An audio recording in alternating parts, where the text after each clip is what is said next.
ବାପ ବଳିରେ ଆସ ଦୁଇ ଭାଇ ଯାକ ଗମ୍ଭୀର ଘରେ ବସି ସର ଲବଣୀ ଖାଇବ।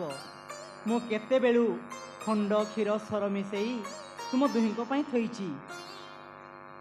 ଭଉଣୀ, ତୁମ୍ଭେ ଧନିଷ୍ଠା ସଙ୍ଗରେ ଦଧି ମନ୍ଥନ କର। ମୋ ପିଲାମାନଙ୍କୁ ଖୁଆଇବାକୁ ଯାଉଛି। ହେଉ ଭଉଣୀ, ଯାଅ, ମୁଁ ଯାଏ। ଧନିଷ୍ଠାକୁ ଦେଖ।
ନୀଳମଣିରେ ତୁ ସର ଖାଉନାହୁଁ?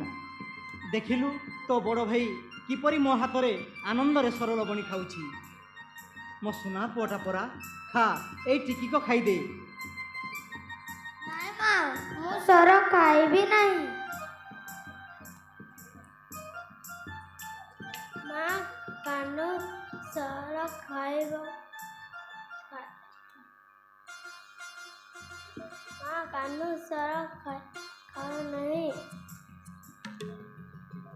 ଖେଳିବା ବେଳେ ମାଟି ବେଶୀ ଦେଇଯାଉଛି। ହଇରେ କାହ୍ନୁ, ମୁଁ ତୋତେ କେଡ଼େ ସରଧାରେ ସର ଲବଣୀ ଭୁଞ୍ଜେଇ ଦେଉଛି, ଖାଉନାହୁଁ, ଆଉ ଖେଳିବା ବେଳେ ମାଟି ଗୁଡ଼ାକ କେମିତି ଖାଇ ଦେଇ ଯାଉଛୁ? ନା ମା, ମୁଁ ମାଟି ଖାଏ ନାହିଁ। ବଡ଼ ଭାଇ ମୋ ନାଁରେ ମିଛ କହୁଛି। ଧନରେ ବଡ଼ ଭାଇ ତୋର କେବେ ହେଲେ ମୋ ଆଗରେ ମିଛ କହି ନାହିଁ। ବୋଧହୁଏ ତୁ ମାଟି ଖାଉଥିବୁ। ନା ମା, ମୁଁ କେବେ ହେଲେ ମାଟି ଖାଏ ନାହିଁ। ମାଟି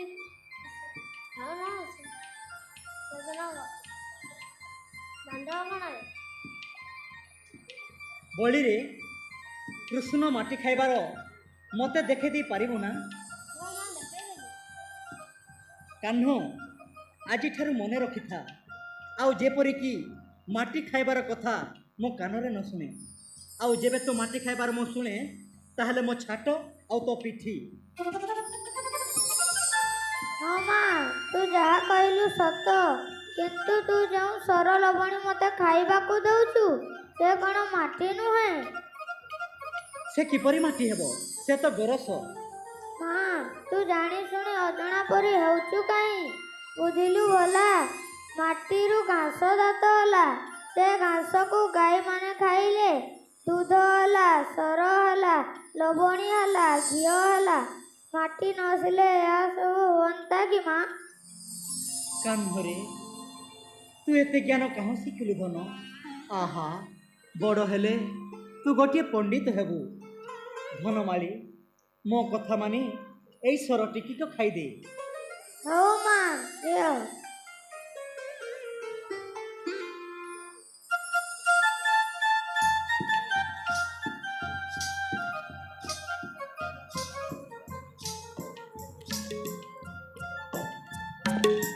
जय माँ पूर्णमासी देवी की जय। जय माँ पूर्णमासी देवी की जय। जा देवी सर्वभूतेषु मातृरूपेण संस्थिता नमः तस्मै नमः तस्मै नमः तस्मै नमः जा देवी सर्वभूतेषु शक्तिरूपेण संस्थिता नमः तस्मै नमः तस्मै नमः तस्मै नमः नमः या देवी सर्वभूतेषु लक्ष्मीरूपेण संस्थिता नमः तस्मै नमः तस्मै नमः तस्मै नमः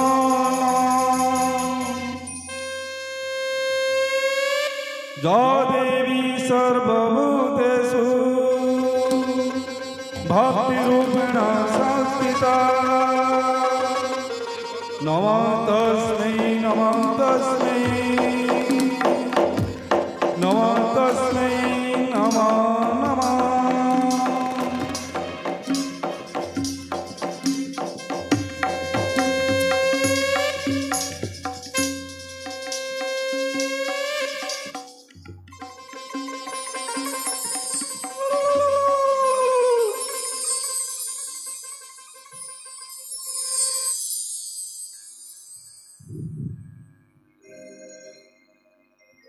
आहा कि सुंदर दृश्य देखिले मु आज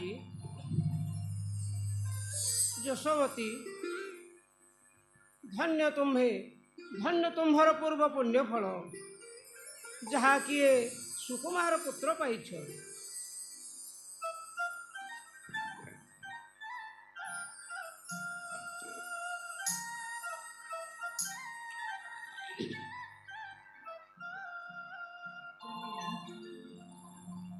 ଆପଣଙ୍କର କୃପା ବଳର ସିନା ମୁଁ ଏ ନୀଳମଣି କି ପାଇଛି। କଲ୍ୟାଣ କରନ୍ତୁ ପୁଅ ମୋର ଦୀର୍ଘଜୀବୀ ହେଉ। ଯଶୋଦେ ମା ମୁଁ ଏକା ତୁମ୍ଭ ପୁତ୍ରକୁ ସୁପ୍ରସନ୍ନା କି ସବୁ ଦେବାଦେବୀ ମାନେ ଏ କଳାକାହ୍ନୁକୁ ସାହା ଭରସା ଅଛନ୍ତି। କେଉଁ ଶତ୍ରୁ କ'ଣ କରିପାରିବ? ଜନନୀ ଗୋ ଆଜନ୍ମରୁ ମୋ ପୁଅକୁ ନାନାରିଷ୍ଟ ପଡ଼ୁଛି।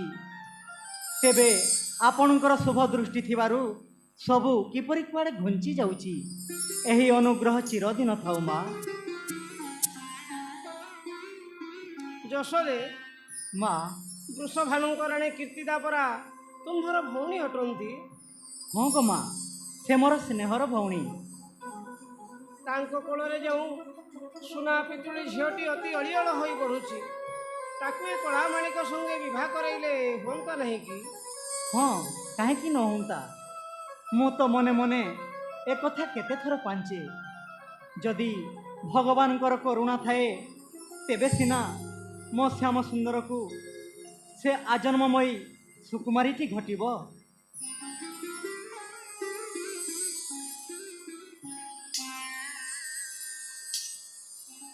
ଯଶୋଦେ ମା ହଁ ସବୁ ହୁଅନ୍ତା କିନ୍ତୁ ଗୋଟାଏ କଥା ମନରେ ସଂଶୟ ଜନ୍ମେ। କ'ଣ ମା? ଲେଖାରେ ଭାଇ ଭଉଣୀ ହେଉଛନ୍ତି। କ'ଣ ଲେଖାଜୋଖାରେ ଏମିତି ହୁଏ ନାହିଁ କି? ହଁ ହୁଏ ନାହିଁ କାହିଁକି? ଏବେ ଦେଖାଯାଉ ମୁଁ ଚେଷ୍ଟା କରୁ କରୁ ଯାହା କର୍ମରେ ଥିବ। ଜନନୀ ମୋ ଶ୍ୟାମ ସୁନ୍ଦରକୁ ଏକା ସେହି ରାଧିକାଟି ସିନା ତୁଳନା ହେବ। ନହେଲେ ତ ମୁଁ ଏ ଗପରେ ଆଉ କାହାକୁ ଦେଖୁନାହିଁ। ଶ୍ୟାମ ସୁନ୍ଦର କୁମର ଏକା ରାଧିକାତି ଲାପଟାନ୍ତର ଭଗବତୀ ଗୋ ଆହା ସଭାର ଭଣ୍ଡାର ଭଗବତୀ ଗୋ आहा शोभार भंडार भगवती गो आहा शोभार भंडार भगवती गो ତୋର ଘରଣୀ ମିଛ ନୁହେଁ ତୁମ୍ଭ କହିବା ବାଣୀ ବ୍ରଜେଶ୍ୱରୀ ଗୋ ବିଧାତା ଅଛି ନିର୍ମାଣୀ ବ୍ରଜେଶ୍ୱରୀ ଗୋ विधाता ओछि निर्माणी भगवती गो विधाता ओछि निर्माणी भगवती गो ମା ତୁମେ କଳା କାଇଁଚକୁ ମୋତେ ଟିକିଏ ଦେଲ, ମୁଁ କୋଳରେ ଧରି ଆନନ୍ଦ ସିନ୍ଧୁରେ ନିମଗ୍ନ ହୁଏ। ମା ମୋର ପ୍ରଣାମ ଗ୍ରହଣ କରନ୍ତୁ। ଭାଗ୍ୟବତୀ ହୁଅ, ତୁମ୍ଭର ପୁତ୍ର ମହାବଳିଆନ ହେଉ, ସର୍ବଶୁଭରେ ଦିନ କାଳ ନିଅ।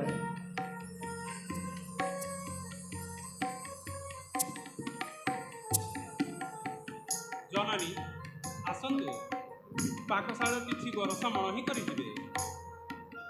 ହଁ, ମୋ ଖାଇବା ଦୂରେ ଥାଉ, ମୁଁ ଏ ତୁମ୍ଭ କଳା ଧଳା ପୁତ୍ର ଦୁହିଁକି କିଛି ସରଳ ବଣି ଭୁଞ୍ଜାଇ ଦେବି ବୋଲି ବହୁତ ଦିନରୁ ଇଚ୍ଛା କରିଛି। ଆଜି ବୋଧହୁଏ ତାହା ସଫଳ ହେବ। ମା ଚାଲନ୍ତୁ, ଆପଣଙ୍କର ଶ୍ରୀହସ୍ତରେ ଆମ ପୁତ୍ର ରାମକୃଷ୍ଣଙ୍କୁ ଆପଣଙ୍କ ଅଧରାମୃତ ଖୁଆଇ ଦେଇ ଆମ୍ଭ ଭଳି ଅଭାଗିନୀ ଜନନୀ ଦୁହିଁଙ୍କୁ କୃତାର୍ଥ କରାଇବେ। ଜନନୀ ଆସନ୍ତୁ। ହେଉ ତେବେ ଦିଅ, ତୁମ୍ଭ ପୁତ୍ର ଦୁହିଁଙ୍କୁ ଦିଅ।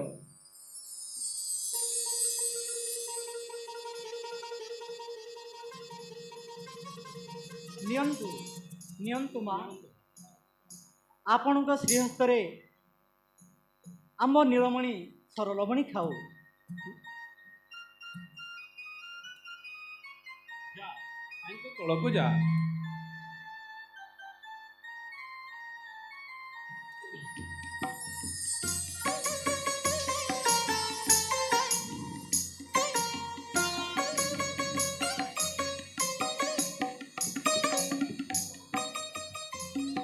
ଆହା ମୋ ବାଞ୍ଛିତ ଫଳ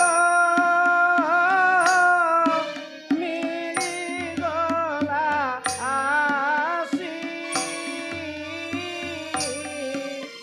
କୋଳରେ ଧଇଲି ଧଳା ଧଳା ଗୋପ କଷି। କୋଳରେ ଧଇଲି ଅବା କଳା ଧଳା ସଂସାର ସାର ବହନ ମୂରତିଏ ପରା, ବ୍ରଜବାସୀଙ୍କ ନୟନ ଆନନ୍ଦ ପସରା। ଗୋପବାସୀଙ୍କ ନୟନ ଆନନ୍ଦ ପସରା। ଧନ୍ୟ ଧନ୍ୟ ଭାଗ୍ୟବତୀ ଯଶୋଦାରୋହିଣୀ,